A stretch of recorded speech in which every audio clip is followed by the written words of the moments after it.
Now entails the second half of the Jigsaw traps, if you will.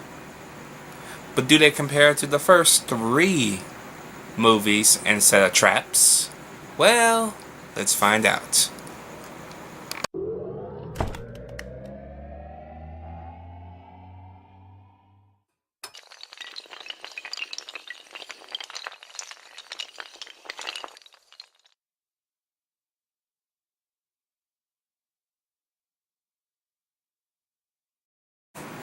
Saw 4 is the story of Officer Daniel Rigg, okay, the guy from Saw 2 who I mentioned down the line that he said he would return in future installments, and he does, not only in 3, but here he has his own story. And in this movie, Jigsaw's put him in the test to have him try and let go of the task of trying to save everyone, because he believes everyone can be saved. But Jigsaw puts him in a test in order to show him that that is not always the case, and the people that he tries to save are not always the ones that should be saved. All the while trying to rescue his partner, who was kidnapped and placed in one of Jigsaw's traps. Okay? This movie marks the conclusion of several storylines and opens a bunch of new ones at the same time. So yes, so Saw 4 is basically a prequel, sequel to Saw 3, basically. What do I mean by that? You have to watch it to find out what I mean by that. Now, of course, Jigsaw has a new apprentice, and this apprentice, of course, is not like Jigsaw himself. Okay, this apprentice, basically, if you're in a trap that is set by this person, okay, they're not gonna make it that easy for you to get out. They have no really emotion like Jigsaw has. They have no conscience. They're kind of cold-blooded, if you will.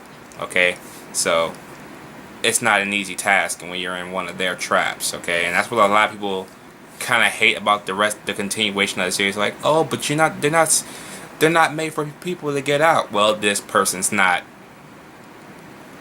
lighthearted on people getting out. That's the point. Okay, they're very different than Jigsaw, and that's what I like about it. Very, very good. Okay, and the traps in this movie are not necessarily that cringe-inducing. Kind of, maybe a trap involving a girl in her ponytail. Maybe that was kind of cringe-inducing a little bit. And yeah, Donnie Wahlberg returns in this movie. He's been stuck in Jigsaw's traps for literally 6 months now, and he is placed next to Detective Hoffman, who is tied up in a chair, waiting to be electrocuted if he so ever falls off a block of ice that is melting within 90 minutes.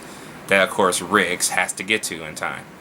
Also, in that trap is a third person who we saw earlier at the start of the movie. Okay? And his first half wasn't done yet, so he needed him to help finish that half. This movie is pretty damn good.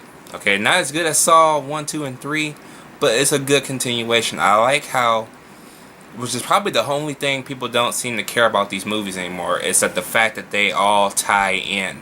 Okay? Ever since Saw 2, every single one of these movies tie in some way and somehow to the last film. It even sets up the future film. That's why I like the Saw franchise. They go out of their way to set up an entire storyline to not only make characters that were in the last film, who are possibly dead by the time this film starts, more relevant than what they were in the last film. And that's what I give to the Saw franchise. That's the best positive thing I can give to this franchise, is that they know how to tie shit in. Okay?